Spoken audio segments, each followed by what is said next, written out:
Waheguru Ji Ka Khalsa, Waheguru Ji Ki Fateh. Welcome to this segment of Coach Gurbani's a-sabad-a-day. It is Saturday, October the 2nd, 2021. And our recitation is from Gaudi Gwareri, Mahalla Chautha, on page 164 of the Guru Granth Sahib Ji. And the recitation is as follows. Bhikhak Preet Bhikh Prabh Pai, Bhukhe Preet Hove An Khai, Gursikh Preet Gur Milya Ghai, Hari Darshan Deo Hari Aas Tumari, Kar Kirpa Loch Pur Hamari Rahao, Bachare Preet Kheer Mukh Khaye, Hirday Big Se Dekhe Mai, Gursikh Preet Guru Mukh Lai,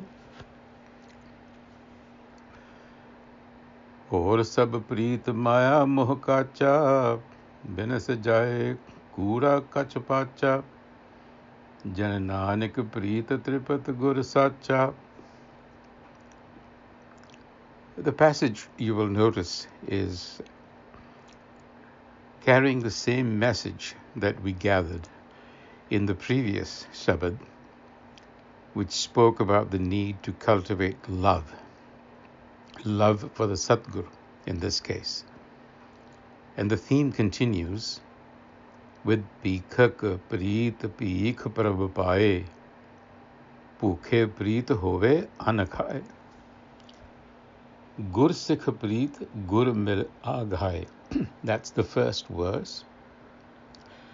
And it translates as the Gursikh feels the same satisfaction upon meeting the Gur Enlightener.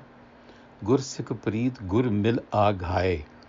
Aghai, a sense of fulfillment, of satisfaction, satiated.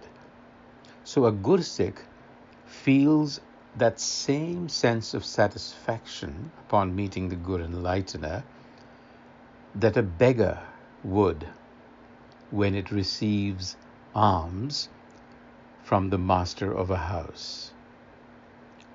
And in here there is also the suggestion that this relationship can be established only if the master of the house is pleased to do so.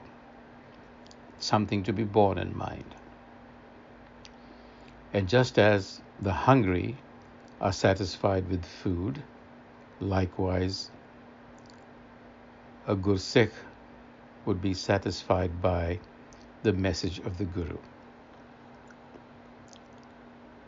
And so in the Rahao, it is no surprise that the ask is Hari Darshan Deho, grant me your vision. Darshan is to see, as in vision, as in the teachings. Hari Darshan Deho, Hari Aas Tumari. I have pinned my hopes on you. Kar Kirpa Loch Pur Hamari. And please bestow upon me your benevolence, your compassion, so that I may feel fulfilled. And then the next two verses have examples of the same kind of love. Chakvi Preet Suraj Mukh Lagya. Chakvi, the Chakvi bird loves to face the rising sun. Why? Because it can't see at night, and therefore, for the duration of the night, it is separated from her beloved. So she welcomes the sunlight. Chakvi Preet Suraj Mukh Lagya, Mile Pyare Sab Dukh Tyagya. When she meets the beloved, she forgets all her sorrow. Likewise, Gursikh Preet Guru Mukh Lagya. Love with the Satgur. Like the Bachara, a calf. Bachare Preet Kheer Mukh Pai Khai, Hirday Big Se Dekhe Mai. Gursikh Preet Guru Mukh Lai. That's the refrain, the repetition. with all these examples, that is how a Sikh should develop love for the Satgur. Hor sab preet maya moh kacha. Here's the warning. All attachments, all desire and love is kacha, immature. In other words, it is not satisfying because it is fleeting, it is sensational, and it passes. Binas jaye kura kachapacha. It's unsteady, kura, it's changing. And so Jan Nanak, the seeker, the consciousness of Nanak, Preet Tripat Gur Sacha,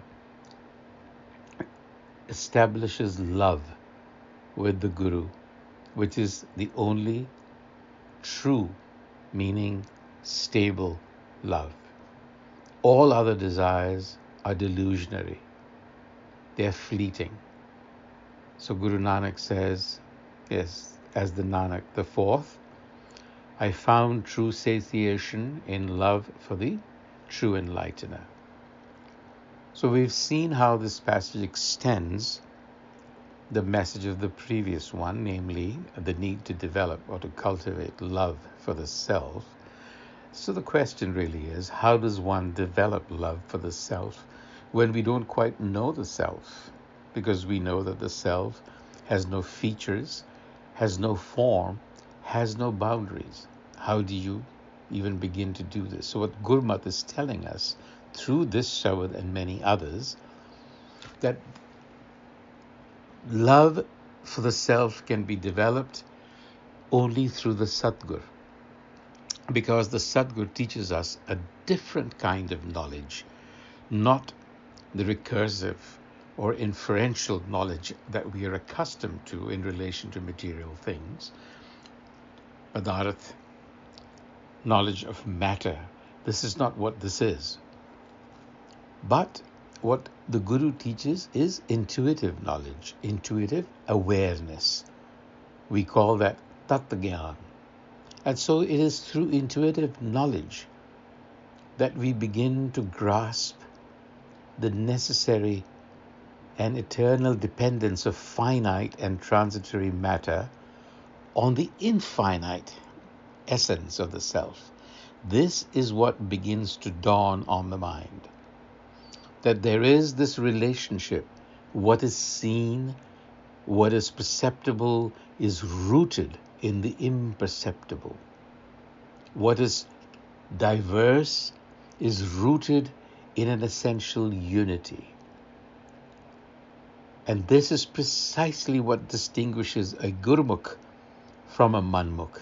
It is the possession of this intuitive knowledge. And that is how a Gurmukh experiences liberation, while a Manmukh remains entangled in bondage. So it is this realization. This is what Mukti is. But it is not simply a matter of acquiring an epistemic state, meaning it is not just knowledge. Rather, it is also the achievement of an affective state, that is, a state of experience. So a mind that has absorbed the teachings of the Satgur is at once, spontaneously, sahaj, affected by a state of perfect joy and harmony, and a realization that the self is the eternal cause of that joy. And this sense of harmony and joy in turn brings about at once a state of perfect contentment, santokh. This is precisely the state where the individual becomes aware of itself as the adequate cause of its knowledge. Man tu jot sarup hai. And it is this knowledge that is being asked for in the Rahau Pankti. Har darsan de, har aas tumari. On that note, until the next time, Vaheguru Ji ka Khalsa, Vaheguru Ji ki Fateh.